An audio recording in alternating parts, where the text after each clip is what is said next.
sengaka moboko moko songolo bipai yangu etongami bipai elikia epemi yanga bomoi natonga likolo na Yesu Kristo maloba na ye moboko oyo esimba bomoi nanga na ye kaka yende ei yawe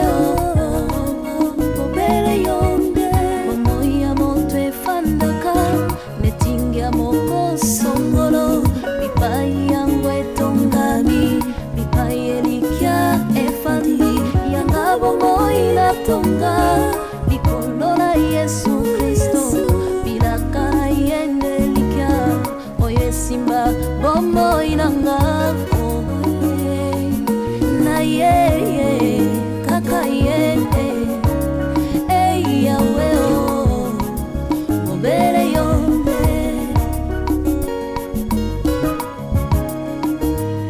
Sopo papa kufia tiki bitike na nani na yo kaka yo hey yawe obele yo mama ke ya tiki bana na nani na yo sena yo mde ay yawe obele Yabiso Yangoyo, association La Joie au Cœur, qui s'occupe des personnes démunies en collaboration avec l'école des 5 ans, la pharmacie centrale de l'homme, la dentiste, le kinésithérapeute, l'orthophoniste, le médecin CHU à Lille, Evenem Kuyitila, Mimi Kabeya et Edwin Tanda. Sans oublier les infirmiers Judith et Antonio, qui nous donnent leur temps et leur savoir. Nous avons plusieurs filiales sociales, éducatives et santé. ONG La Merveille, s'occupant à l'orientation et la reconversion professionnelle de tout âge confondu. Complexe scolaire Vimpa à Kimbanseke Bel-Air, de la maternelle au collège. En ce moment, la réhabilitation d'une cantine scolaire pour permettre l'accès et présence régulière des enfants. D'une crèche permettant aux parents de se libérer tôt pour le travail. D'une classe informatique qui puisse s'adapter aux normes de l'enseignement française. Parrainer un enfant pour l'année scolaire, c'est promouvoir l'avenir. Centre hospitalier Maria Antonio Paris, clinique de Lubumbashi, aux consultations, urgences et hospitalisations avec plusieurs unités dont la médecine générale, la maternité, orthopédie, appareils locomoteurs et respiratoires.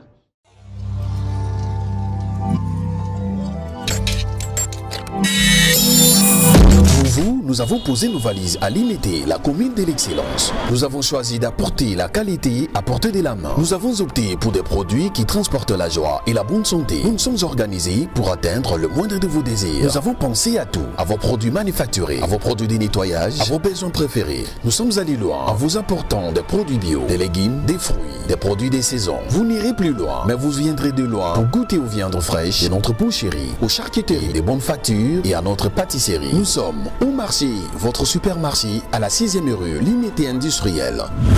Venez sans hésiter car nous vous réservons de surprises merveilleuses. Au marché, la qualité chez vous.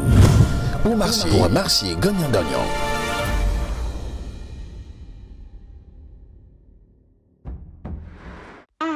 Yabiso Yangoyo, association La Joie au Cœur, qui s'occupe des personnes démunies en collaboration avec l'école des 5 ans, la pharmacie centrale de l'homme, la dentiste, le kinésithérapeute, l'orthophoniste, le médecin CHU à Lille, Evenem Kuyitila, Mimi Kabeya et Edwin Tanda.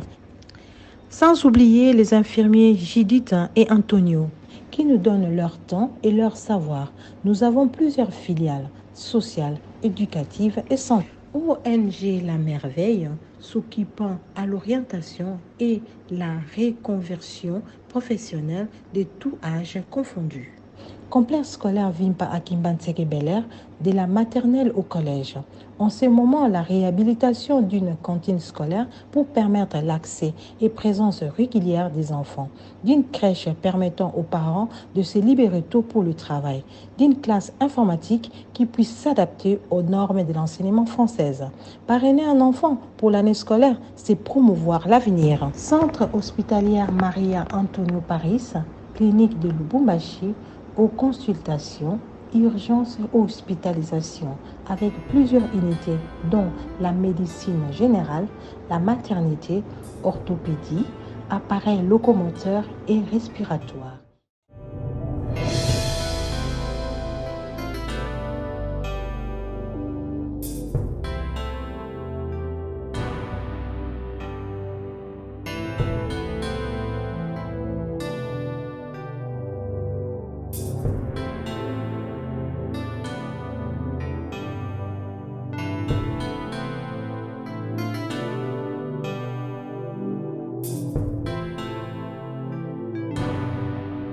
Attends, si toi tu te retrouves... Tu me pointes pas du doigt, s'il te plaît, respecte-moi. Je m'en tape. Respecte-moi. Moi t'es respecté. Sinon tu sors de chez moi. Hein? Ben oui. Tu me pointes pas du doigt, tu ne tonnes pas dans ma maison. Si tu n'es pas d'accord avec moi, allez, tu sors de chez moi. Je veux te rappeler une chose. Si aujourd'hui tu te retrouves dans cette maison, c'est grâce à ces parents-là que tu traites de sortir. Si aujourd'hui tu as un mari qui a une position... Toi, tu as les preuves que j'ai traité tes parents de sorciers. Écoute-moi. Tu as de preuves? Bien sûr que oui, tu l'as dit. Je te l'ai dit. Tu as dit à noir sur blanc à mes parents. Ah, n'importe quoi. Je te rappelle. Tu me pointes pas du doigt, je vais l'interdire. Arrête de faire ça. Né de ses parents, Omari a étudié à cause de ses parents. Omari a foulé les pieds en Europe parce que ses parents l'ont voulu. Et il est aujourd'hui ce qu'il est grâce à eux. Écoute un peu, pour ta gouverne. Mais attends. Si je suis dans ces ménages, c'est pas par rapport à tes parents, c'est parce que mon mari m'adore. Ton mari n'a déjà fait quelque chose de plus que mon père. Je m'en fous de ton père, moi celui qui m'intéresse c'est mon mari. C'est quoi? Mais demande à ton frère, c'est lui qui tourne sur moi. Chez moi en plus. C'est pas normal. Qu'est-ce qu'il y a? Ton mari est là, je te l'ai dit. En plus, il me pose du doigt. Je ne permettrai pas qu'on joue avec mes parents. Peu importe ta qualité que tu portes là, je m'en tape. C'est ta maison, je t'ai dit. Ça c'est ta maison. Mais toi, tu vas laisser ta femme là humilier nos parents? Qu'est-ce que j'ai à foutre avec cette maison? Il faut encourager. À mon absence, toi, tu viens crier sur madame. On se connaît mieux, mais moi, je ne permettrai pas qu'on traite mes parents de sorciers. Peu importe sa qualité par rapport à eux. Zalibanda.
naza na papa awa nazali kutu na chambre nazosambela mwana bele na pemoni ya kokuta kwe apike crise natindi mwana azwa taxi nazokende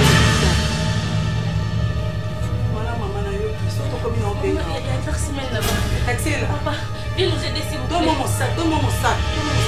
Papa est tombé quand tu te fais des appels, c'est normal.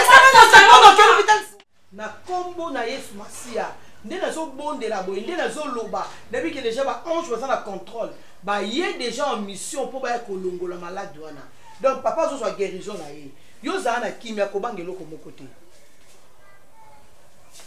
Comme ka ko benga bango te. Akobika ko benga famille mobali na ote na oyebisa yo beti. Ata insister, yo ne mtoto garde malade na ye. Ya ote mate report aki ko benga bango. Bon ce qui ça piège mo ba chaki depuis kala yango et ko ye biango. Ata lobi ndeni ata insister ndenge nini. Yo zala na eka wana famille mobali ne ba yeba teke so bela.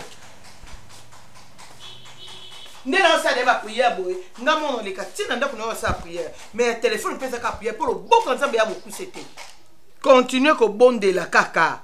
Tiens ma boko ensemble ngapé butu mo ina ba retraite pour na ya robika. Mais famille na ye famille na nga na loba. Famille na ya me ba meka koyeba te ba me koyeba te kezo bela. Mutu pa ko bela pa biki ba to ebite. Bo ebite ke tambo panzaka sango mutu baza mala mutu. Na mutu eba kite mbala moko bo yebisi.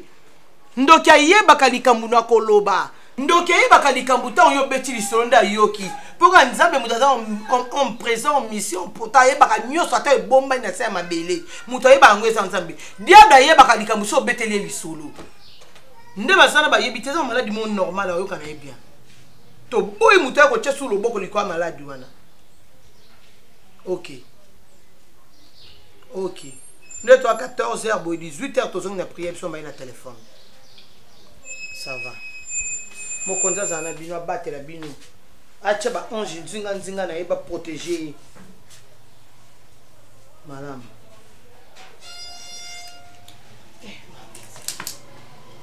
Ma biti pe ko bangelo ka 15. Ilo ka mukiba kufi ba oseka ba kaka tani ba otambola ba kufi misu ba mona crise. Muto kufa pa eto tchelo boko pou. Tellement comme les soit télé la ça bimana kundandeni. Wa yo so la musa pe bembe bongo. Autour dans le grand frère notre Chabert de Bruxelles. À mon démonstration, moi prier tant oyaka a. Aya pena ba memanga kamana ba mo zaka obeda na kena bondi que diable pas à la puissance. Ata poussé me ko kana nzambe te. Asa simple imitateur. Oui, a imitaka po diable ça les côté. Na fourmi o ya muke.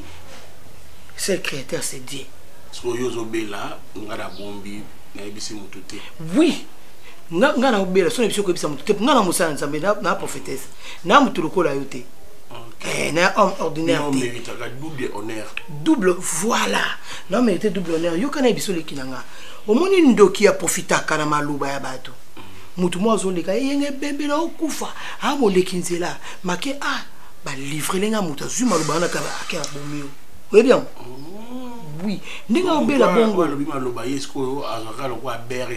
voilà, donc mon leki dira que abomio. C'est quoi ba famille maman wa ya rebiet. Maman ya ka pembe. Ba bokilo ne bana ki ndoki ya makasi. C'est quoi mo ban na so bela. Tu bisa so bandoki. Faut pas ta vertu. Je vais te expliquer nani. Il a sens te. Il faut y aller maloba mama banda oye bisayo ando bisa biso nyonso biso musana biso eza osangisa biso biti na biso atati ko musala ya nzambe ko bosa l'objectif mama ndo lobate boka bona tena nde kuno yo moni na pina mama banda banga na nzoto menga spiritualité de kota au moins ta lelo so mama abisa zaki na bo moya na moni na visa ndoki na oboya yi oyoki mama za balanga cher famille fo boya yi ko bwaka yi.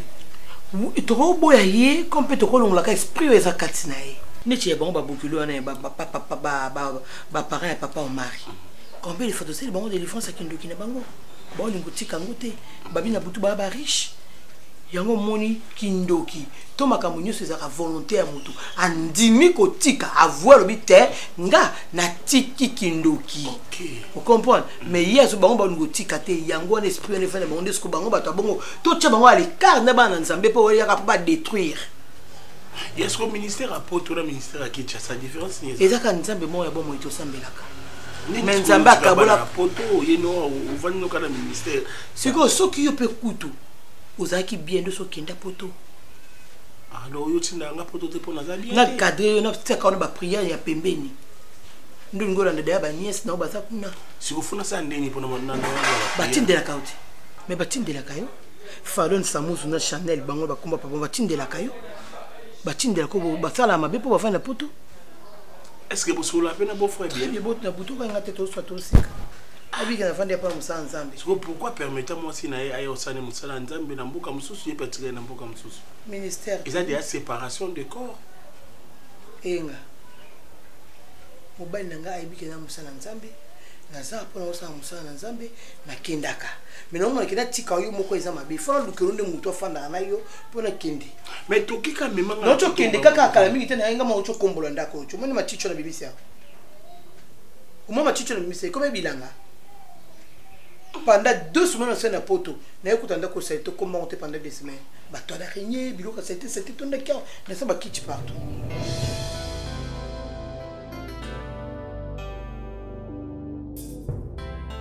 Allô, Paul Mwamba.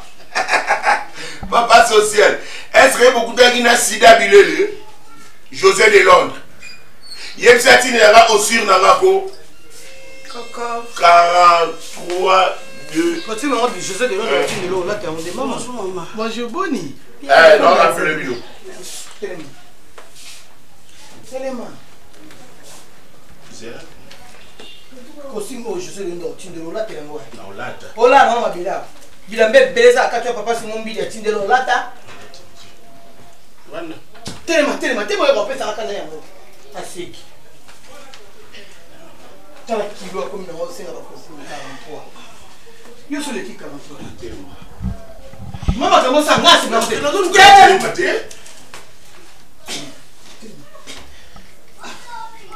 Kote va souke sanda.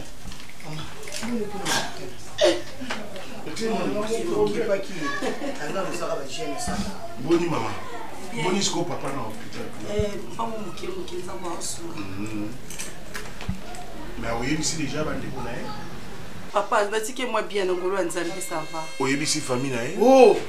Non, na ici ba moté mais non ça va. Ah. Pour eza crise, hein. Crise nyonso. Il faut baïba que mutasa qui crise, eza malade. Maladie et yaka mbangu. Mais ici la ka malembe. Maladie ko ya mbangu munango wa maladie mbangu. Mais il commence à ko malembe. On ba imanzembo malembe tu kwendile. Amen yangalala. Ah non maladie za bungu. Papa le voit zobela ne bon. Papa soit si azobela ne bon soit ici. Yobsko oya apor ma prière. Siko papa faza la mutu mo aza otike na hôpital alambela ka epé nyonso wana do za famille za acré.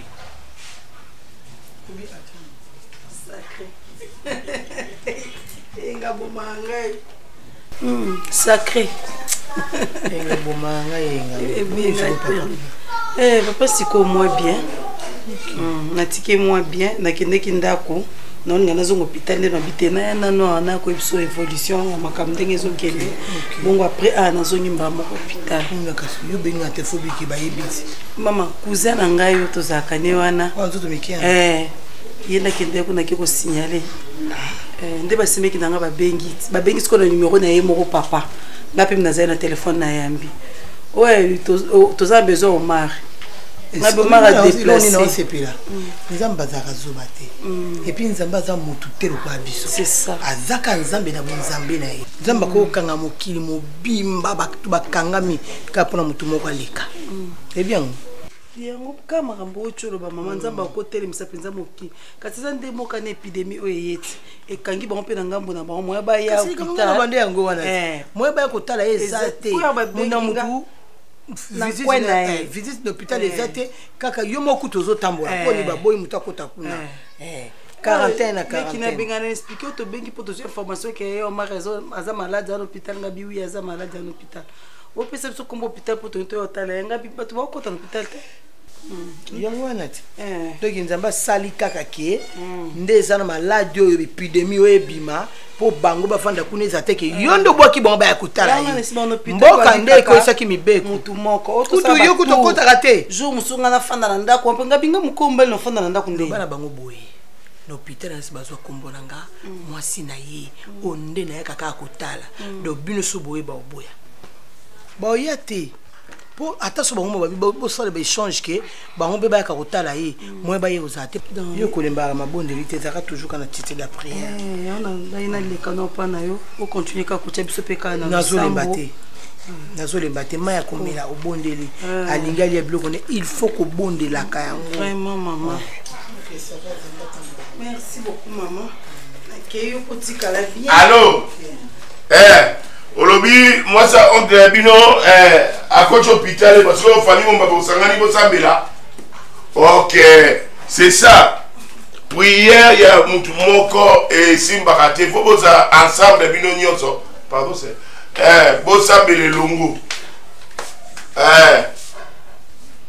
bo sali bien le quoi bo sambela pena bino nyonso na famille bo mimebe biloko OK. Je ne sais même pas comment procéder parce que c'est grandiose pour moi. Tu ne sais pas me dire où tu es en train de tergiverser. C'est quoi les problèmes? Marina, c'est sérieux. Omar est dans les commandes au moment où nous parlons. Qu'est-ce que tu me dis? Je t'en effort. Qu'est-ce que tu me dis là? Il est dans quel hôpital? Tu sais qui m'a dit ça? Qui? De Panama. Mon frère Omar dans les commandes. Los. Et s'il te plaît. Je ne sais même pas comment aborder maman ces sujets. Moi je vais la lui dire. Non. Mais dois savoir c'est son fils. Mais c'est son fils. Écoute-moi. Attends. Avec cet état là, tu veux qu'on lui en informe? Non, attends, on nous soit dit. Mais dis-moi, lance.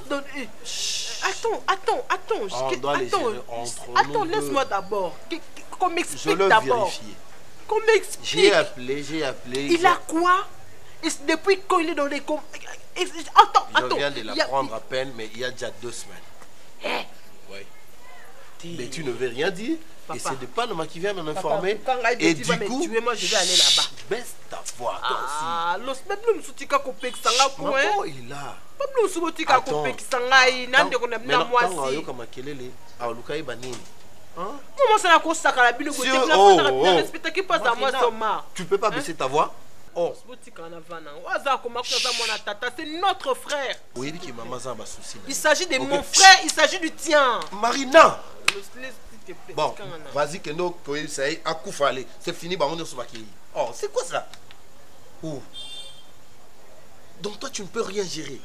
Mais cette femme-là. Et si je attends, si je ne t'ai pas là et que c'est à toi qu'on a informé, on va s'annuler. Bah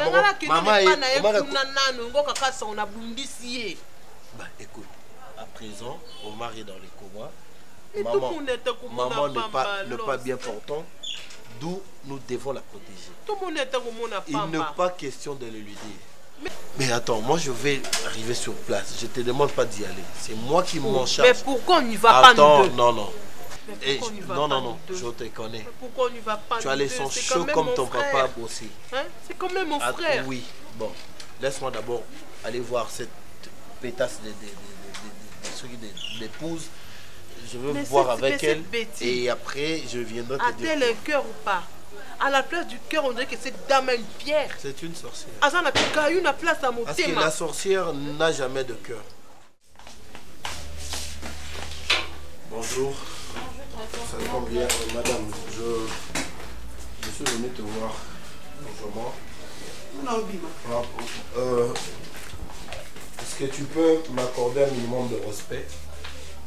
Je suis respectant. Je suis pressé, je crois qu'il y a ça à faire. Passe-moi l'adresse de l'hôpital où se trouve mon frère. Il t'a gardé 181, Polyclinique La Souveraine, chez le docteur Walumba Eric. Ça, c'est quelle impolitesse?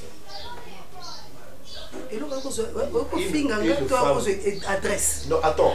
Quand tu parles comme ça, là, tu penses que moi, je suis une machine pour retenir tout ce que tu dis, là. Je suis déjà assez... C'est déjà quoi? Quelle polyclinique? La souveraine. Sur Itaga 281. En face, il y a quand le Fungula. Et c'est ça le meilleur hôpital pour toi. Et tu as choisi Omar. Médecin n'est pas là. Médecin n'est pas là. Oui. Non, je ne connais pas son médecin. Au-delà de tout ça, madame, pourquoi tu ne nous as pas informé? Écoute-moi. Écoute-moi. Pourquoi est-ce que tu m'avais pas... Betty, sois poli. Ovandaka na mwana ya bato azan ba parents na bandeko. OK? Oui, pas na zambali no maza mwana ya bato azan ndeko. Moi soyez na ngambu na bino. Tu te prends la tête, hein? À la fin, c'est quoi ton problème? Dis-moi pourquoi tu ne nous as pas informé de ce qui est arrivé au Omar? Est-ce qu'on devait la prendre pas à bateau comme ça au hasard? Bango bateau ngapé mutu. C'est comme abezali. Tango bobenga n'est-ce qui bidon que Omar a un hôpital, n'est-ce pas? Et c'est la voie officielle pour toi? Est-ce que tu sais au moins qu'une femme mariée, lorsqu'il y a un couac dans son foyer, il faut y aller à la famille à mon balai informé bango? Donc nous autres là, on devait la prendre de quelqu'un comme ça au hasard. Mais toi tu devais aussi être marié avec ta femme en train de prendre soin de toi, n'est-ce pas? Bettine. Toi tu devrais normalement avoir ta femme et retourner dans ta maison. Ta femme en train de prendre soin de toi, mais tu es là tout le temps à fouiller dans mon foyer, dans mon ménage. Qu'est-ce que tu me veux à la fin? Qu'est-ce que tu me veux? Mais c'est pas sérieux ça. Madame. Est-ce que tu sais que vous avez l'interdiction de mettre vos pieds ici? La dernière fois que tu étais ici, tu m'as manqué du respect. Hein? C'est Omar qui t'a interdit de remettre tes pieds ici. Mais le coup qui Omar a un hôpital, lui, je ne suis pas impoli comme toi. Je t'avais recadré. Et le coup là, ça va me je t'avais recadré. Ah ça? Eh, banga ndo banga Omar. Osekisinga ya to yambala. Betty. Papa Lobanga non kende mon mari est sur le lit d'hôpital. C'est la dernière fois que tu t'adresses de la sorte. Toi aussi c'est la dernière fois que tu quittes chez tes parents pour venir ici dans ma maison et me parler sur ces temps. Je te permettrai plus jamais. À vrai dire, je n'aurais pas foulé mes pieds ici. OK? Mais puisque je ne suis pas comme Omar, j'ai cet amour-là de membre de ma famille, c'est pourquoi je suis venu voir ce qui se passe. Moi, je m'en tape de cette... Puisque j'ai l'amour de membre de ma famille, c'est pourquoi je me retrouve ici. OK? Je ne suis pas comme ton mari qui se fout de tout le monde, qui se fout de tout ce qui arrive. Papa, ou Yapoti, ou Asali, Azala. Comme mon papa, il ne lui arrive même pas aux chevilles. OK? Moutou Asali, Abeli, Tia Koufi. Omar Yatigale Koutiama Kolone Tatara, comment aller son papa? Et tu veux que j'emboîte les pas, moi? Je ne veux pas. N'aillez pas Omar parce que c'est mon sang. Le sang qui coule dans mes veines est le même que celui qui coule dans ses veines. Ok? Alors fais gaffe, Omar Yaka été. Ce qu'on peut Omar pas beli, c'est clair. Écoute, parce que nous gardons encore la culture des Bantous, bien que tu connais un poteau. Nous t'étais cela, j'allais te gifler. Olay Nakacho. Viens là. Viens là. Écoute, je viens de l'hôpital. Comment va Omar? Tu l'as vu? Je n'ai pas quand pu il le est voir. médecin. Non, mais attends.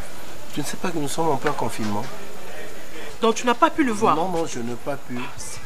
L'ordre est donné, c'est seulement la femme qu'on permet de voir le mari, d'être à côté de son mari. Que toi tu es son frère, c'est toi qui viens juste après lui. Hein? J'ai brandi toutes les preuves, mais ils sont catégoriques. On ne peut en aucun cas arriver là où est Omar. Et toi tu sais, quand c'est ainsi... Il fallait quand même chercher à lorgner par la fenêtre. Mais comment lorgner? Comment lorgner dans un tel hôpital? Comment lorgner?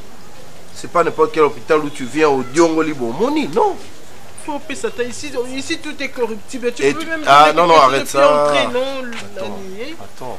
Tout ça qui m'a dit, bon, comment il va. Je te dis, au moment où nous parlons, c'est la fête pour Betty parce qu'elle sait que nous ne pouvons pas arriver là où est Omar. Donc elle nous gère comme elle veut. Mais qu'avions-nous fait de mal à cette dame pour punir Bissau Modèle? Omar m'a béni na sali Betty, hein? Omar m'a béni na sali Betty. C'est de sa faute. Hein? C'est de sa faute. Pourquoi Non, attendez, entre nous, tout ça aussi c'est toi. Non, non, arrête. Tout ça aussi c'est toi. C'est toi. Oui. On a aussi la décision. Oui, on n'en disconvient pas. Dieu a tracé deux chemins devant nous, n'est-ce pas? Mais tout ceci ne serait pas arrivé. Mais oui, tout ça c'est toi le vecteur. Yo. Yo. La faute mais comme Omar sait qu'il est, c'est parce que je l'avais ramené chez cette dame là. Il fallait laisser retourner à Kinshasa. Notre père était bourré de frites ici, il allait être bien ici. Il fallait le laisser tranquille. Bon, tout ça c'est toi le vecteur. Attends, arrête un peu de m'incriminer dans tout ça. D'accord? Ce qui est arrivé, prions Dieu. Où sommes-nous aujourd'hui? Nous n'avons qu'à prier Dieu. Et puis, Jorandi, Mayo est comme un océan et Bandana terrassé. Terrassé abwaki na mayabi chaku chaku. Mayabi chaku chaku abwaki na kalamu. Kalamu abwaki na mayanjili. Mayanjili fleuve. Ndo Monisco yo fleuve abwaki na Nil. Nil abwaki na océan. Océan abwaki na pacificateur. Pacificateur abwaki na océan Indien. Allô maman. Ma pasteur. Oh les nini. Maman, la servante. La paix que pour maman, la paix que pour les papa pour mariage souté. Akiba. Akufi. Allô? Akufi. Papa mariage.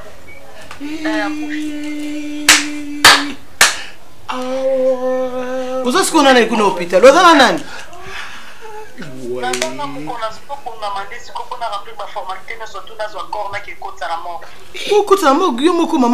déjà.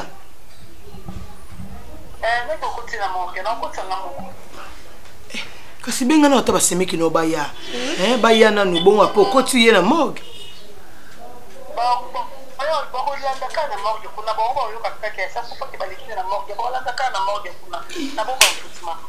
Ma Betty, muto sa kufi. Benga bango baya avant yo tia corps na morgue. Maman. Yebisa bango baya kaka muto sa kufi. Okota wa yemo na morgue yo mo okota bimi na morgue ndeni ya za famille na.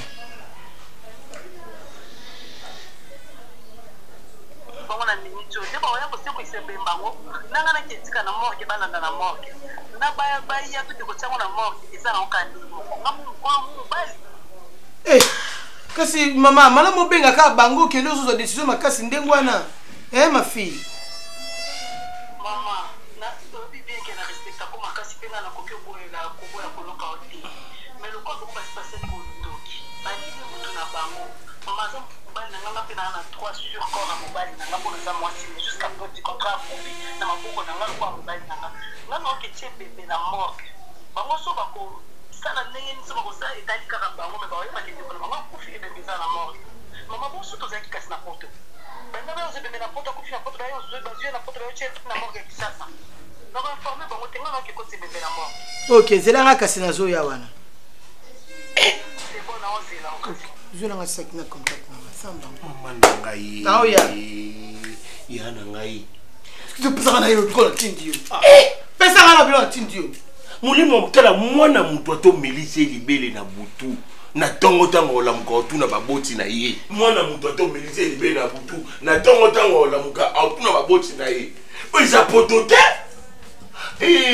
Nzambe na ngai ngambe mobali wana yaki muko wana na libandi na ye mbonga suka kabela ka $10 papa batu akene ka boye yana ngai o ministère ni nyo to pesa mutu akanga mutu na makasi boye mais na mona ki awate afa kufi o mari nzambe na ngai Patu malamu maumelate. Patu malamu maumelate. Umari. Abana kaka. Ajeno msaba ngabisaba. Ah, comment tu vas bien? Je vais bien. Ah, papa, on marie. Tu viens d'Europe. Ami, oui, j'étais en Europe. Mais maintenant, je fais ma petite histoire ici. Ok. Alors, parlons de l'histoire de la République du Bukati du Congo. Ah, qu'est-ce que vous faites? Bon, il m'a dit que non, voilà, les patriotes, ou les meetings à la population. Moi, je dis oui. Mais pourquoi, on a parlé avec...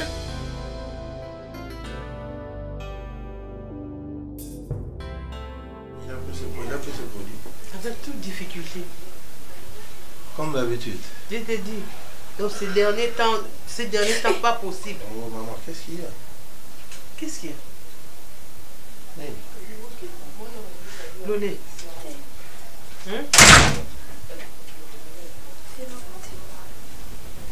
Oh. Contact. Vous n'avez pas toqué au fond des portes. Boum. C'est qu'on t'a appris chez vous. Malembe, qui va ta maman Fanda? Mère, allez là. Ça fait ça que j'ai Fanda quoi?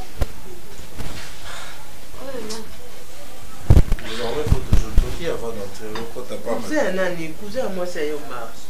Prochainement, il faut toquer quand tu viens chaud. Cousin à y a petit, à moi c'est Yaya, y a moi c'est Omar. Ah, Yaya. Tata. Dépend. Nalali wana locho Omar. Na mono azo. Maman. Alo kende na so benga ko kate. Ya mona so boni ya. Toi aussi. Papa et ça cause kanisa nde Omar yango. Toi tu Omar. Adama. Boni kuna babimisi kuna. Abimi de la soins intensifs. Na toi ça fait abimi. Mais toujours tout non, on peut ça baninga réponse. Kuna peut confirmer ba commenter. Oh, moi il m'énerve, me tape sur les nerfs. Maman est malade. Bakoganga oyo ça fait pas du bien. On t'a posé la question, réponds comment il va. Abimi na Regina souci. Moni atakuta. Là maman zo allonge-toi. Allonge-toi. Ngana chrétien te mais na ebi na Bible batera biso nini ya olimbisa atamta sali. Ça dépend où tu veux en venir. Dis-nous, ezani no yeli. Oh, maman olimbisa bani c'est quoi ça? Na kokite comment c'est possible tantôt Omar akufi. Allô? Si bakundi Ah? ne bomonani te tukunda ki elobi. Nini? Tukunda ki Omar wa bakufi. Hein? T'as venu au sabbat vente. Omar wa bakufi. Yango ngai na elekeli na yoki passe wala souci. Bouyete. Omar wa bakufi. Akufa. De quel Omar parles-tu? Omar wapi? Kaka o moko ya bino. Dubai. Zambe. Bakundaki elobi ko elekeli ngai koma bino ba famille na ebo. Maman. Maman. Maman. Oh ah. Maman. Milo Lolé. Loleka. Milo. Lolé. Qu'est-ce que je suis en train de faire? Maman, ne nous fais pas ça s'il te plaît. Milo. Maman, pardon pas toi. Maman, pardon. Los. Maman, réveille-toi. Maman, pardon, je t'en prie. Maman. Lolé, réveille-toi. Ah. Maman, réveille-toi. Maman, je t'en prie. Maman, je t'en prie. Ah. Maman.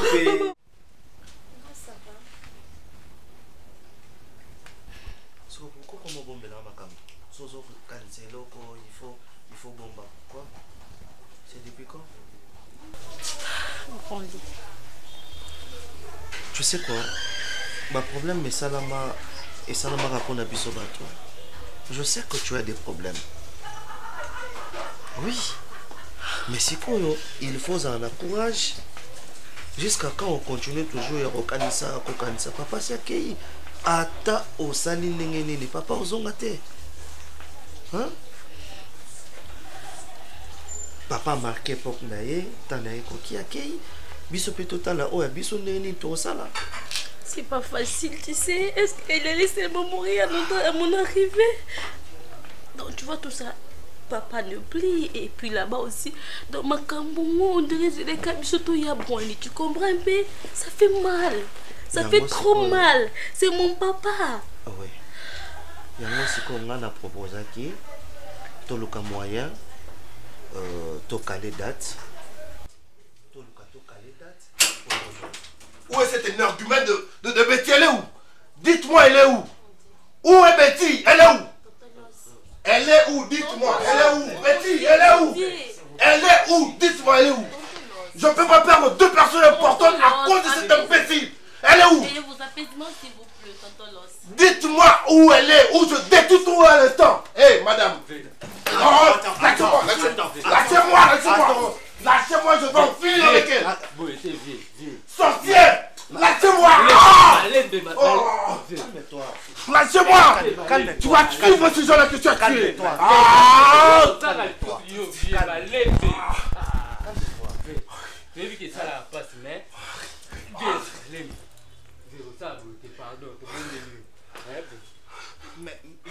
Mais ceux qui bozo dans la situation. Lâchez-moi. Non. Calme-toi. Elle m'aura sur son dos aujourd'hui. Lâchez-moi. Mais il y a le noir en été, au télémica. Hein?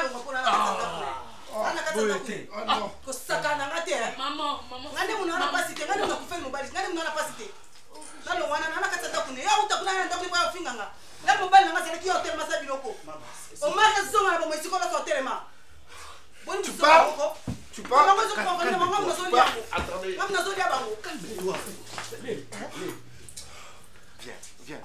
Viens, on va en parler. S'il vous plaît. Ah non! Calme-toi. Parce que vous savez ce qui m'arrive maintenant là? Je viens de perdre ma mère à cause d'elle. Quoi? Oui, tu as perdu ta grand-mère. À cause de cet argument, laissez-moi. Ok. Lâchez-moi.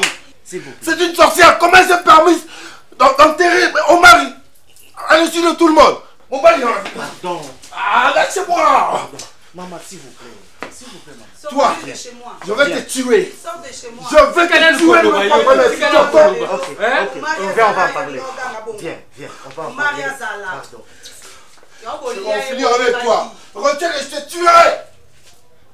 Mokilo a kufi, ozala suscité, mobali a kufi, ozala suscité, Karoloba, barokangondoki, éducation ne refait sa moine. Éducation ne refait sa moine. Et puis la mise en mots. Maman, est-ce que vous vous rendez compte de ce que vous faites là? Non, je ne veux pas me taire s'il vous plaît, maman. Peu importe, mais tout le monde. Je ne suis pas là. Maman, c'est quoi ça? N'est-ce pas que tu sais en Dieu vivant? Oh, ils ont ma servante de Dieu, ils ont dit bah l'élinga mobile ya mobile nanga koti mabelo zoka. Milimo ils ont la famille tata na habité tout manga la bundina liboto Mario habité. Tu n'en sais rien. Yo kama munoko. Yo sera moi là ba mari to moi na biso. Bon ni bozo ngo chauffer nga mutu. Est-ce que bobe kenga za matanga? Maintenant ma. Bozo kenga na za matanga. Yo mo rozo mié baté. Ozo l'accenter. Crier et puis les gens azo kanga me couper. Tata leki no mteko criate. Akufeli. Tata leki no mteko kilo awuti ko kufa. Bon kilo ma uti ko kufa ngam nale. So yem talia ko mari musule mari karambia na kilo ngam yangani. Yangani. OK matanga kazi. Salozonga oyoki mobali nosoni. Ba comportement boyeza la kate la famille. Salozonga. Ba comportement ba ya ba diamber na ba matoliste neti yonde na famille ezito na besoin. Maman, ça va différence de notre côté pour faire les bobli donc matanga c'est bon. Nana kim. Donc matanga ko mobali kuta kufa libo kilo écoute mobali azaka na ba mo ibo kilo te. Mobali akufinda ko mbo kilo. Tu es malade.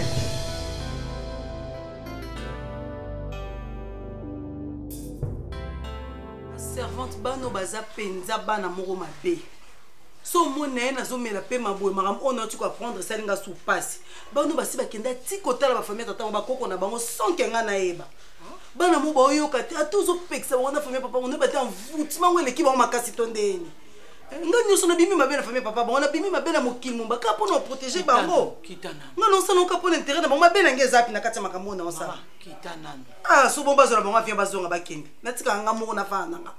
Omoni nde tozana tobotaka bana mais tosangisaka na bikolo mosusu na bafamille mosusu ata tobombi bango baolukaka batata na bango batata moya ndoki papa ndoliele bango siko bapesanga pasi oyo bango kutu ya direct penze loba baswahili toka ni toke ye wana balie bongo sikoyo bango bakoko mponi bano bana mawa na nga te boye ko beti eloko elekako mpe mwa mingi ezalaka motu makasi oyebi osalaka oyo sepeli osala mais mo bako banoli kamso okende yango boyo linga te oso kangi wana oso kangi déjà nga na répéter ko bana yo bana on attend yo no bombaki bango ti bakilu ko batata bango yo yebaki bazuka leki na yo wana kaka Patrick na bino avanda na yo akela so bango batata bango bakenda kitu yebaki te okoyeba na sima batalisi position na bango ke bazana besoin ya batata na bango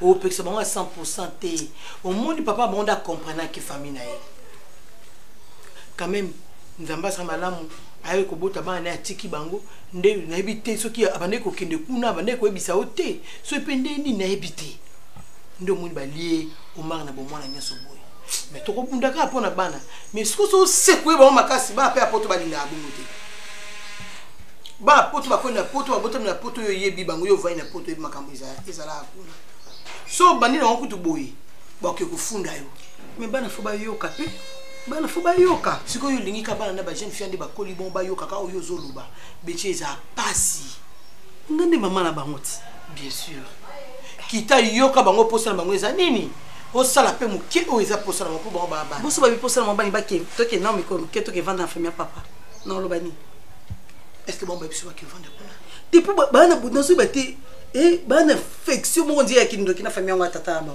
bango ba lokaka na bango kaka omoni bango ndi bazana wako tie pompe mu pepe ya mvutuma ndi ba uta déjà kuna basi ba mvuta bango ba linga bango mi ndi bunda kana mabondeli ko kwese mo pe makasite po makambe bele yo yakana lubana yo o mono ki osali o yo mo sepeli o ngala ese ki osali ya moto ki sa o yo mo sepeli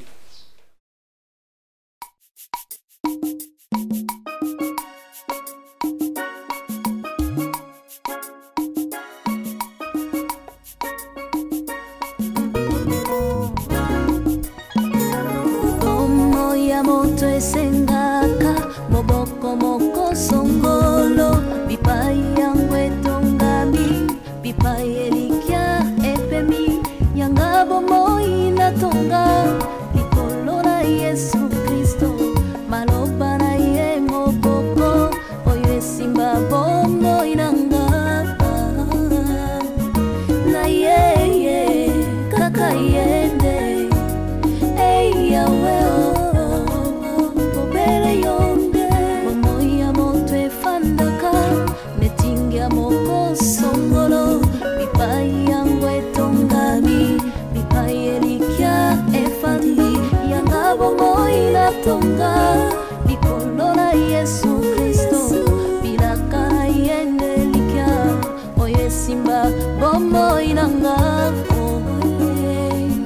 na ye kaka yende ei yawe obere yonde